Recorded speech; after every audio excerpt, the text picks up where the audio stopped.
Salut les gens. Vous vous souvenez, Laza? Vous vous souvenez... Mais ta gueule l'oiseau. Vous vous souvenez la précédente vidéo, je vous disais ça. Je crois que là je dors dans l'endroit le plus sécurisé où j'ai pu dormir, vraiment. Et ouais, c'est pour dire quoi, je suis dans un endroit qui est assez sécurisé. Bref, comme vous le voyez derrière moi, je suis à l'ouvrage du Hackenberg, grand ouvrage de Hackenberg en vrai. Qu'est-ce que c'est? C'est un... comment dire? C'est une infrastructure qui défend la ligne Maginot. La ligne Maginot c'est quoi? C'était une ligne de défense à la frontière entre la France et le Luxembourg, l'Allemagne, la Belgique, l'Italie, la Suisse, tout ça. Ça a été construit pendant l'entre-deux-guerres. Et le grand ouvrage de Hackenberg ici en Moselle, parce que j'ai pas dit dans quel département on était du coup, c'est un petit peu dommage. Et oui, je viens de me lever, hein, la voix du matin ça s'entend, hein, c'est terrible. Et donc ce grand ouvrage est certainement l'édifice, l'infrastructure la plus puissante, la plus imposante qui soit sur la ligne Maginot. La ligne Maginot, donc c'était un outil de défense qui malheureusement n'a pas été très utile, faut le dire. Ça a été très vite repris en 40 jusqu'en 44 par le Reich allemand, jusqu'à ce que ce soit libéré par les Américains en 44. Et puis après, ça n'a plus été très utile. Et c'est même devenu une expression comme la ligne Maginot. Ça veut dire que grosso modo, sur le papier, ça a l'air assez bien, assez utile, et dans la réalité, vous servez à rien. C'est un petit peu ça. Et du coup, le grand ouvrage de Hackenberg, c'est le plus grand justement édifice qui était sur la ligne Maginot. Ça correspond à 19 blocs d'artillerie qui défendaient la ligne Maginot au mieux qu'elle pouvait, parce qu'au final elle n'a pas tenu très longtemps. Et aujourd'hui c'est devenu un musée. Musée qu'on va aller visiter, parce que évidemment sous tous ces 19 blocs qu'il y a plein de réseaux, un réseau souterrain qui est immense à l'intérieur, et ça vaut pour une visite de 2 heures. Donc on va aller voir ça, on va aller voir les blocs, on va aller voir un petit peu tout ce qu'ils ont entreposé, et puis on va aller visiter les souterrains, voilà, à la fraîche, alors qu'il est 9 h du matin et qu'il est fait déjà très frais. Mais c'est pas grave, on y va quand même.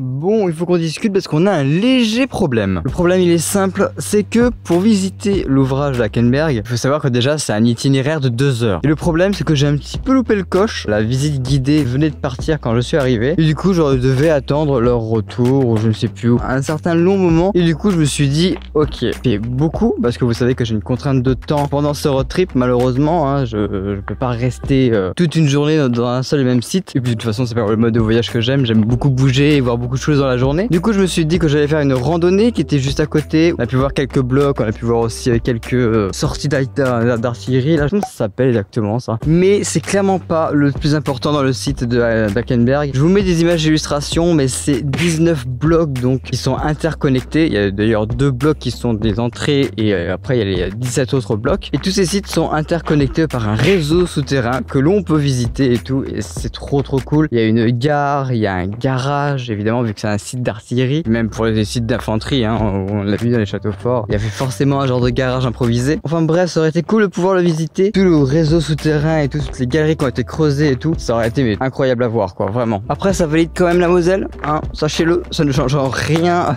la validation du département, c'est juste que oui, personnellement j'ai pas pu le visiter et ça me fait chier, même si j'ai pu vous mettre des images d'illustration, j'aurais pu faire mieux quoi. Enfin bref, pour la suite, et ce qui explique aussi pourquoi j'ai pas pu attendre pour visiter Hackenberg, c'est que là on va dans une ville qui est à 3h30 de route d'ici. Surtout si on a 3 sites à visiter aujourd'hui, voilà, ça commence à faire beaucoup quoi. Bref, là on va dans l'Aube et on va visiter tout simplement Pamplemousse. Bon, je ne sais absolument pas comment je vais faire au montage, mais juste avant je vous ai dit une connerie. Ouais, je vous ai dit qu'on allait dans une grande ville et tout, ça sera bipé au montage évidemment pour pas vous spoiler le prochain épisode, parce que justement cette grande ville on l'a fait demain et non pas aujourd'hui. Et du coup bah ça va planter ma journée quoi.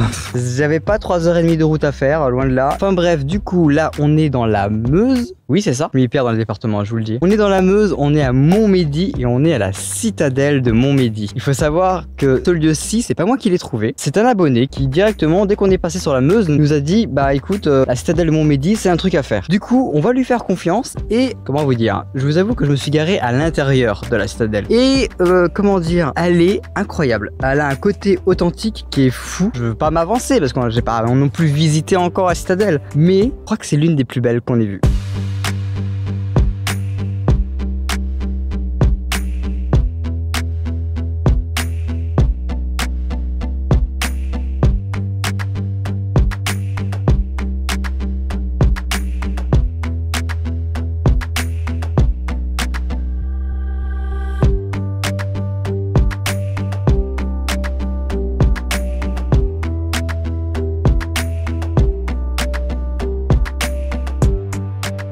Bon, la citadelle de Montmédy, en quelques mots, qu'est-ce que c'est? C'est une citadelle qui a été construite par Charles Quint, comme la plupart des citadelles dans le Grand Est d'ailleurs. Il l'a construite quand ici, ça appartenait au Luxembourg, qui lui-même appartenait aux Pays-Bas. Vous commencez à comprendre que l'histoire parfois c'est compliqué. Hein. Donc elle a été construite au XVIe siècle et évidemment, Vauban a mis son grain de sel dedans au XVIIe siècle où il l'a, comment dire, réhabilité, remanié en tout cas au XVIIe siècle, comme aussi la plupart des forts. Vauban y est pour quelque chose. Et évidemment, comme tous les grands forts du Grand Est, je vous ai pas précisé, mais évidemment, c'était pour tenir les lignes frontalières, tout ça. On n'est pas très loin de la Belgique. Je suis même passé en voiture vite fait pour venir ici. Et on va dire que ça se tient un peu avec la ligne Maginot au final. Bon, allez, on va aller visiter l'intérieur. Je pense que je vous ai fait assez languir comme ça.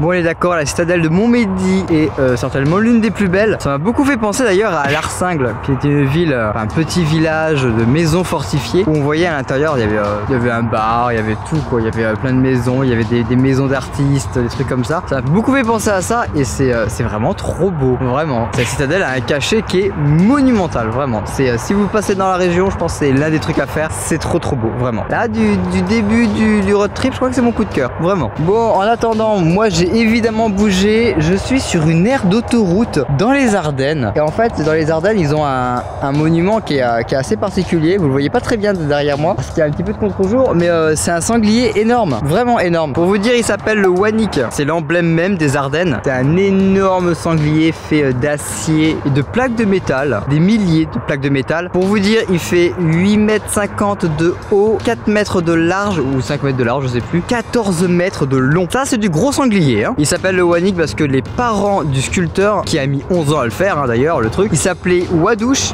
et Nicole. Du coup, Wannick. Par contre, le truc, il a coûté un petit peu cher. Hein. 600 000 € pour l'acheter, 100 ou 150 000 pour le faire venir ici sur une aire de repos, ou un aire de repos, je sais toujours pas d'ailleurs, parce qu'avant, il était posé sur un socle qui tournait, sauf qu'il y a eu un problème sur le socle et du coup, ils l'ont immobilisé, ils ont réaménagé le truc, et pour le réaménager, ça a coûté 500 000 €. Il coûte cher le facochère, hein. Je veux pas dire, mais hein, il est sympa l'emblème, hein, mais plus d'1 million d'euros pour un facochère énorme, ça fait beaucoup, je trouve.